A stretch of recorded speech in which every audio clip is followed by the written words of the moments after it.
Assalamualaikum warahmatullahi wabarakatuh. Dalam rangka melaksanakan kegiatan masa libur kerja, saya bersama teman sudah menjadi kebiasaan untuk melakukan penelitian yang menurutku penting dan mungkin tidak penting untuk orang lain. Seperti pada awal kata pendahulu ini, saya menyatakan bahwa diri saya bukanlah jebolan sekolah akademis yang memuat tentang perjalanan jenjang pendidikan sekolah perguruan tinggi, entah perguruan tinggi negeri maupun swasta.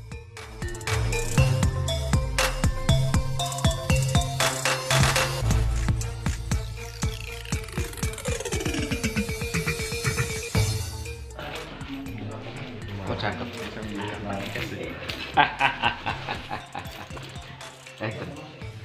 Iki lajeng panjenengan beton napa pripun? Nggih, Niki pinten? 1.500. 500 Nggih. ngeten beton napa? Nggih.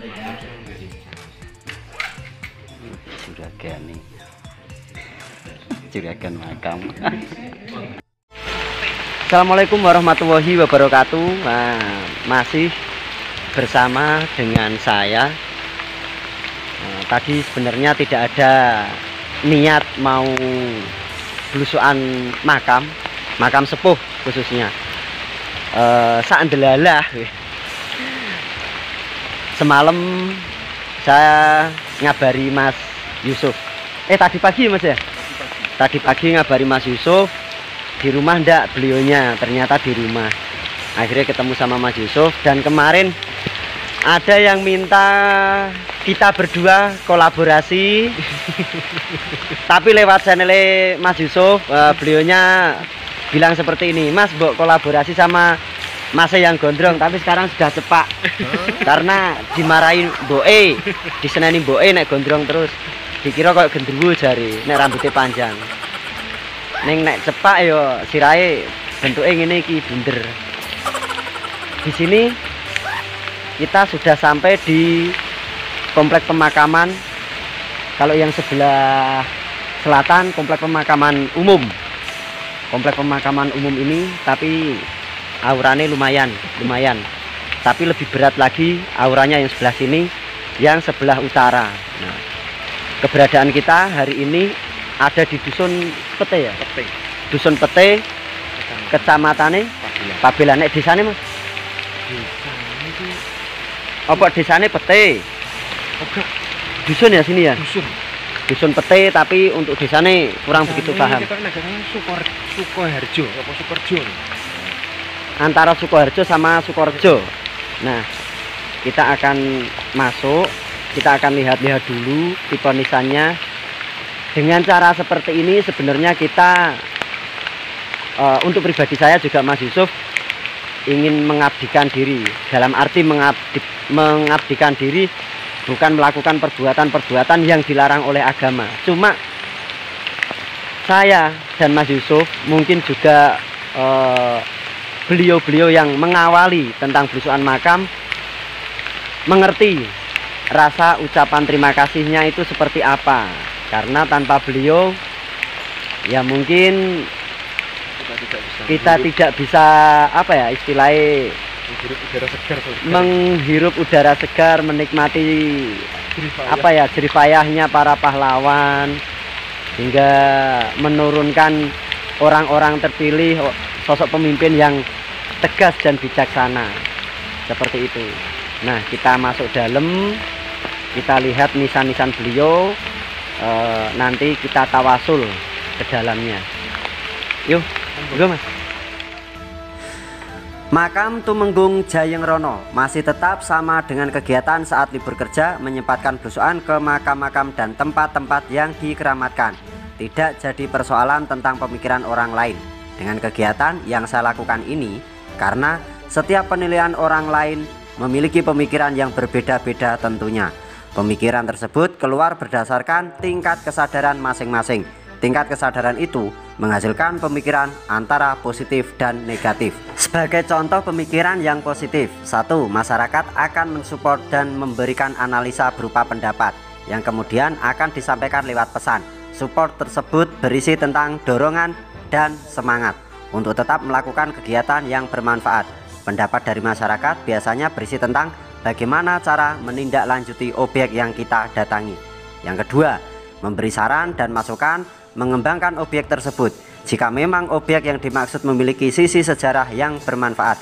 Ketiga, meminta untuk menceritakan alur makna dan tujuan tentang objek yang kita datangi, dengan harapan supaya warga sekitar lebih yakin bahwa objek tersebut mengandung unsur sejarah dan tidak ada keraguan untuk ikut berperan serta melindungi dan melestarikan objeknya. Adapun untuk pandangan yang negatif, saya kira untuk kejadian ini banyak yang mengalaminya.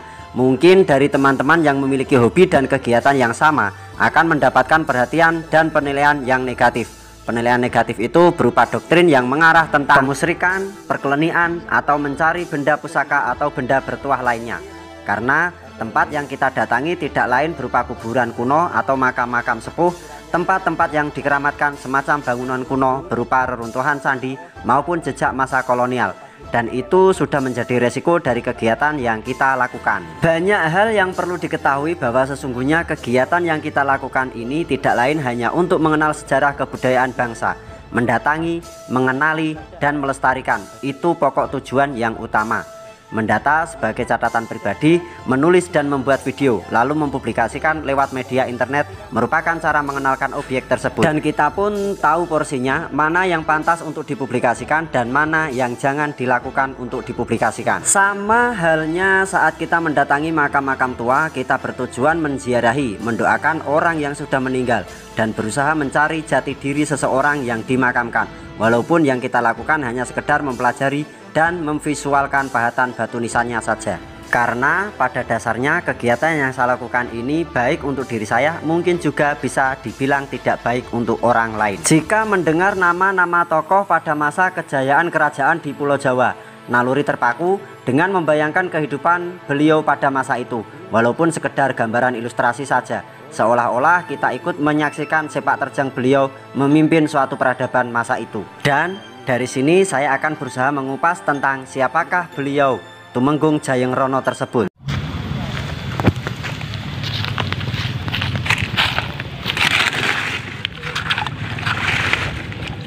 Mana gitu?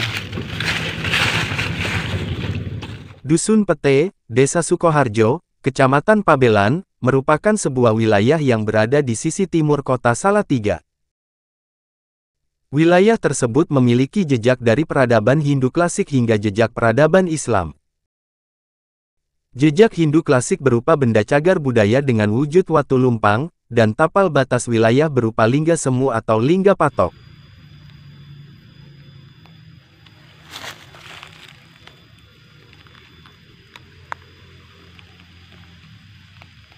Sedangkan untuk jejak peradaban Muslim, terdapat dua komplek pemakaman sepuh di dalam satu wilayah namun berbeda lokasinya. Kedua komplek makam tersebut, hanya terpisah adanya aliran sungai sebagai pembatasnya. Makam sepuh yang pertama terkenal dengan sebutan makam Mbah Budo. Sedangkan letaknya berada di sisi barat aliran sungai. Dan hanya terdapat satu makam saja yang masih terlihat utuh untuk kedua nisannya. Cerita dari warga sekitar, konon komplek makam tersebut terdapat dua pusara. Satu pusara dengan nisan yang berbahan baku dari batu alam yang terpahat. Sedangkan untuk makam yang satunya diberi tanda nisan yang berbahan baku dari kayu. Namun sangat disayangkan, nisan yang menggunakan bahan baku dari kayu tersebut sudah tidak terlihat dan tidak diketahui lagi keberadaannya. Mungkin nisan tersebut sudah lapuk, lalu hilang atau rusak karena lamanya termakan usia. Monggo Bapak. Wah, jenengan jumeneng, mboten angsal. Jumeneng, saya jumeneng jenengan. Jumeneng.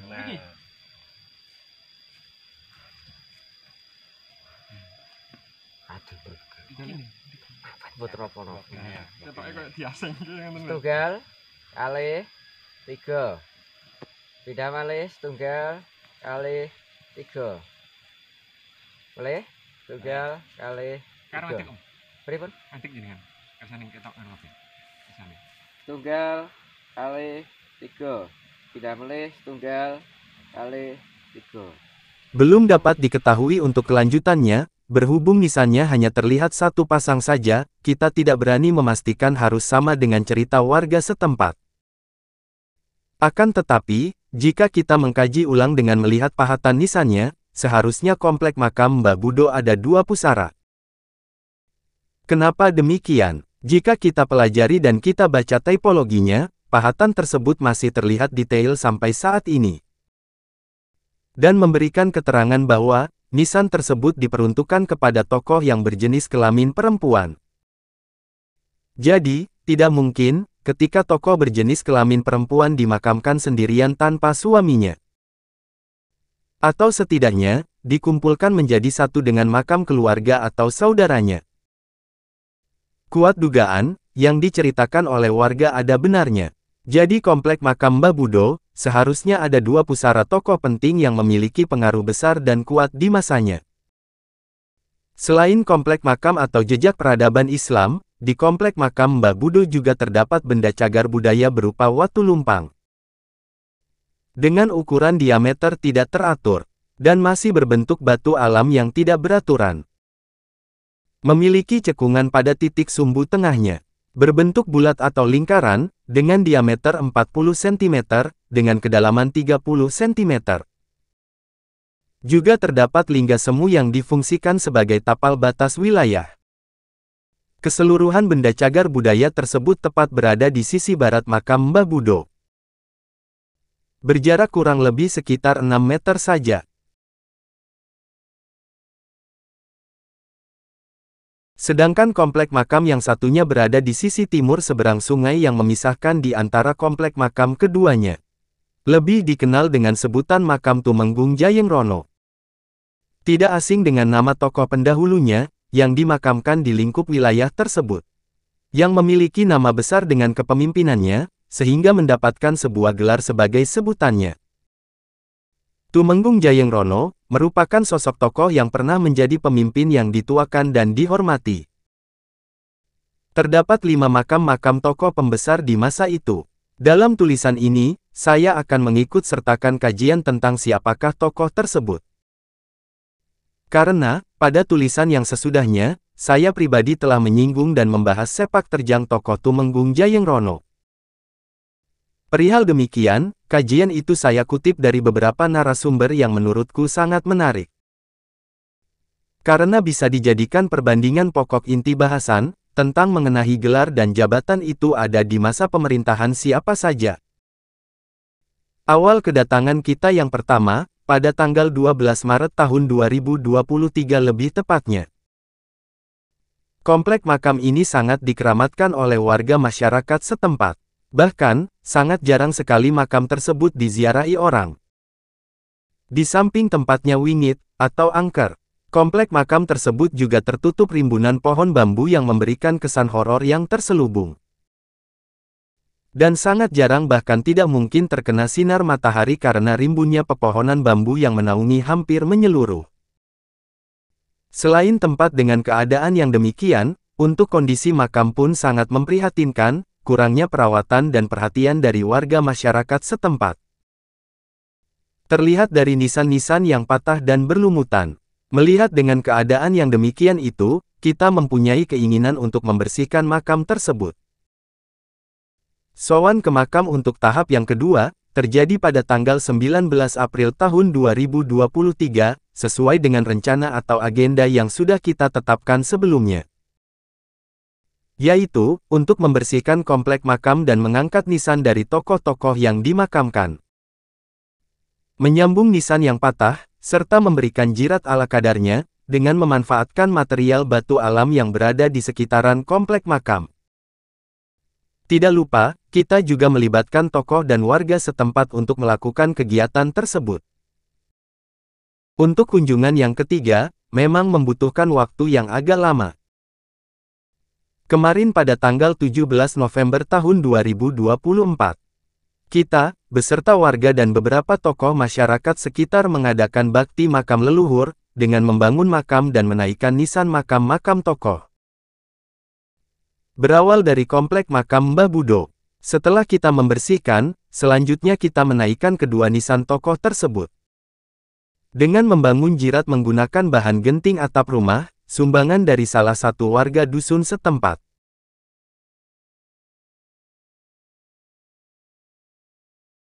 Setelah itu, kita bersama membangun komplek makam Simbah Kiai Jayeng Rono beserta makam tokoh lainnya.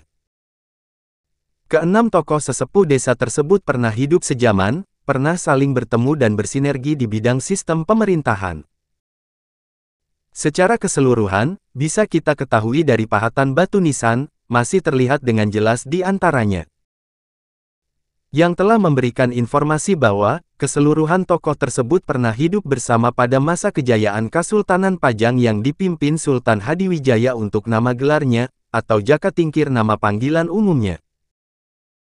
Secara keseluruhan, makam Kasepuhan ada 6 pusara, dulu mempunyai pengaruh serta peranan yang besar di masanya. Hanya saja, di antara keenam makam tokoh tersebut, baru ada 3 makam yang dapat diketahui namanya. Informasi itu kita dapatkan dari tokoh masyarakat setempat. Beberapa nama dari ketiga tokoh yang sudah kita ketahui adalah: yang pertama, dengan nama gelar Tumenggung Jayeng Rono. Tokoh yang kedua Kiai Mitro Hadijoyokusumo. Dan yang berikutnya, lebih dikenal dengan sebutan Mbah Budo. Sedangkan untuk makam ketiga tokoh berikutnya, belum dapat diketahui nama maupun gelarnya. Di samping itu, kondisi 2 dari ketiga makam tersebut, belum diketahui identitas nama maupun gelar. Karena, bentuk bangunan fisik makam sudah tidak berwujud seperti makam-makam pada umumnya. Kesannya seperti tanah datar, kosong, yang tidak terpasang nisan aslinya.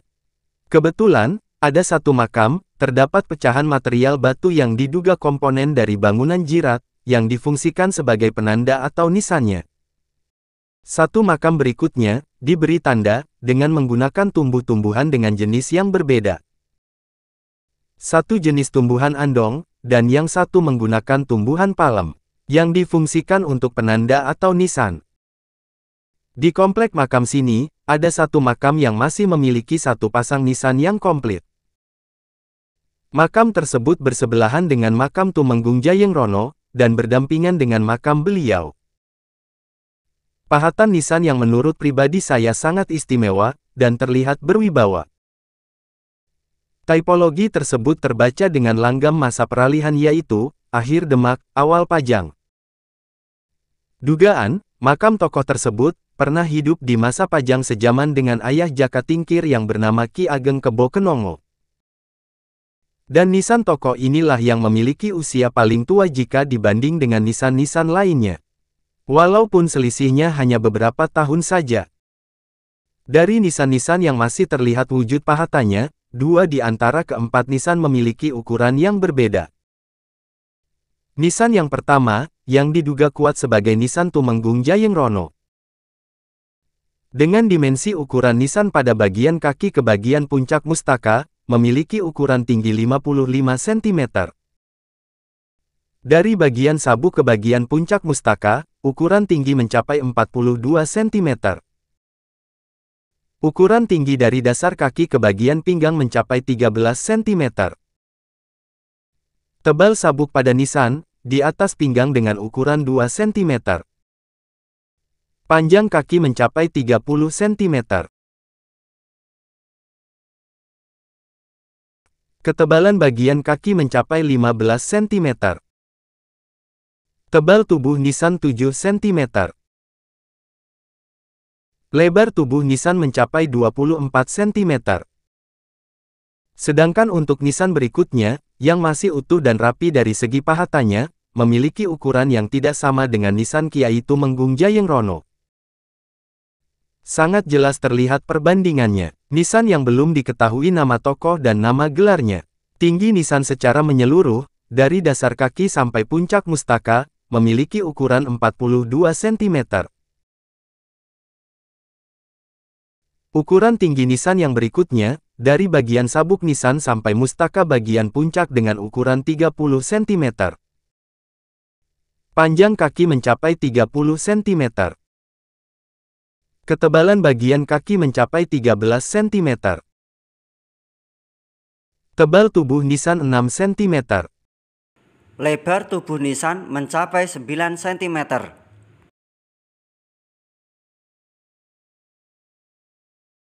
Untuk ukuran nisan Kiai Mitro Hadikusumo, dengan ukuran dimensi tinggi, dari dasar kaki sampai ke puncak bagian mustaka, berukuran 50 cm. Tinggi nisan mulai dari pinggang ke puncak mustaka 37 cm. Tinggi dasar kaki sampai ke pinggang 13 cm. Panjang kaki 20 cm. Tebal kaki 10 cm. Tebal tubuh nisan 3 cm. Lebar tubuh nisan 15 cm. Sedangkan untuk dimensi ukuran nisan Mbah Budo, tinggi nisan secara menyeluruh, dari dasar kaki sampai puncak mustaka, memiliki ukuran 42 cm. Ukuran tinggi nisan yang berikutnya, dari bagian sabuk nisan sampai mustaka bagian puncak dengan ukuran 30 cm. Panjang kaki mencapai 30 cm. Ketebalan bagian kaki mencapai 13 cm. Tebal tubuh nisan 6 cm. Lebar tubuh nisan mencapai 20 cm. Memiliki kesamaan ukuran dengan nisan tanpa nama yang berada di komplek makam Tumenggung Jayeng Rono. Akan sangat membantu, ketika mengadakan pemugaran makam tidak merubah bangunan jirat atau mengganti nisan tokoh yang dimakamkan. Jika itu terjadi, tidak ada bedanya dengan menghapus jejak sejarah bangsa kita sendiri.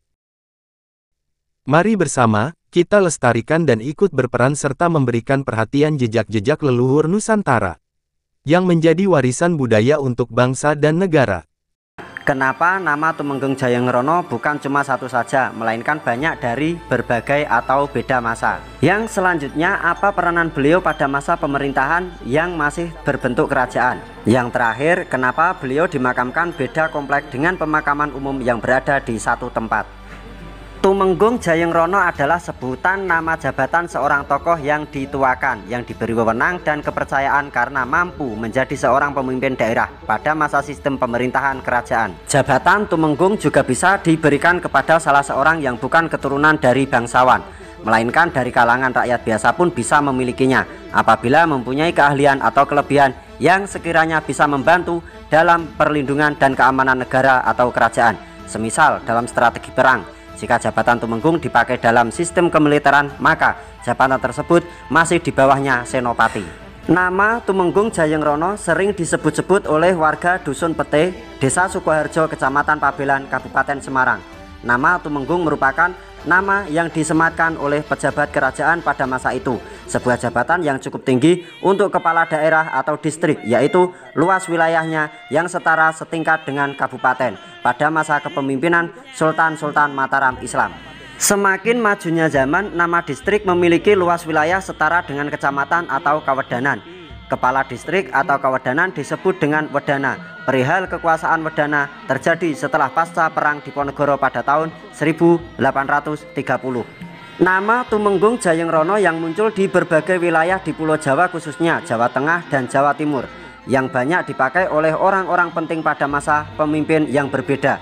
Jayeng Rono merupakan nama sebutan, julukan atau nama gelar yang disematkan kepada seseorang dari pemimpinnya, karena pembawaan atau karakter yang sudah melekat dalam dirinya, yang bisa berpengaruh di dalam kehidupan orang banyak. Gelar Jayeng Rono berasal dari dua kalimat bahasa Jawa, yaitu Jayeng dan Rono. Kalimat Jayeng sendiri memiliki arti menang, sedangkan Rono memiliki arti kesana. Jika kedua kalimat tersebut digabungkan dalam bahasa Indonesia, artinya menang kesana atau kesana menang. Dari gelar tersebut, saya berpendapat bahwa Jayeng Rono merupakan sebuah gelar yang disematkan oleh sang pemimpin karena mempunyai sifat yang menunjukkan sebuah keberhasilan di dalam bidang apapun. Kata menang juga tidak harus merujuk pada satu bidang saja, yang artinya menang dalam mengalahkan. Namun kata menang juga bisa memiliki arti sebuah keberhasilan, yaitu antara keberhasilan memimpin suatu daerah atau keberhasilan memimpin kemenangan mengalahkan dalam peperangan. Dalam tampilan video ini saya akan mengutip dari beberapa narasumber yang membahas tentang Tumenggung Jayeng Rono. Untuk sumber yang pertama saya tampilkan dari kompas.com.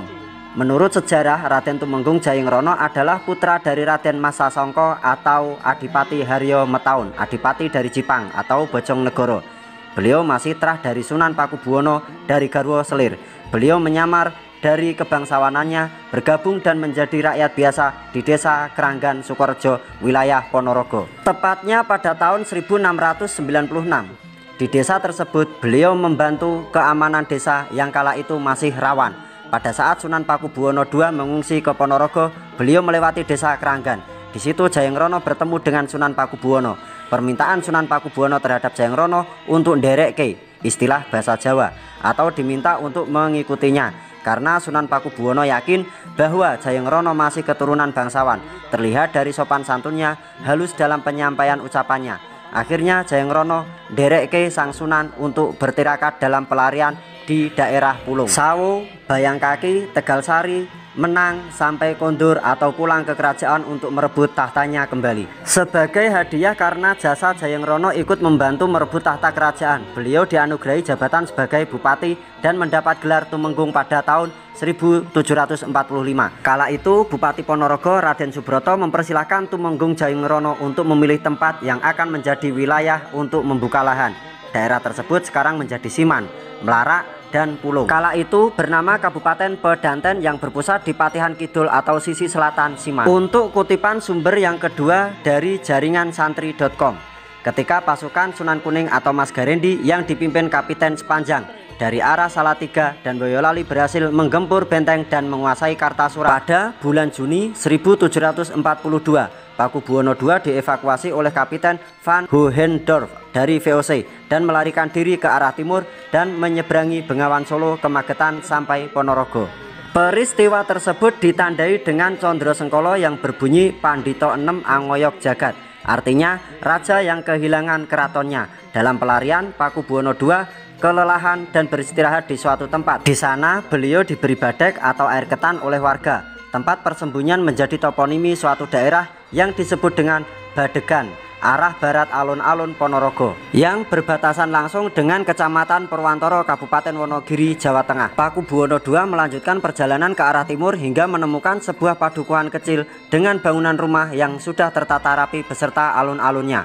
Pakubuwono II singgah ke salah satu rumah yang besar, dan ternyata rumah tersebut adalah milik Raden Jayeng Rono. Setelah bertanya kepada Raden Jayeng Rono, Pakubuwono II bercerita tentang pelariannya sampai ke Ponorogo.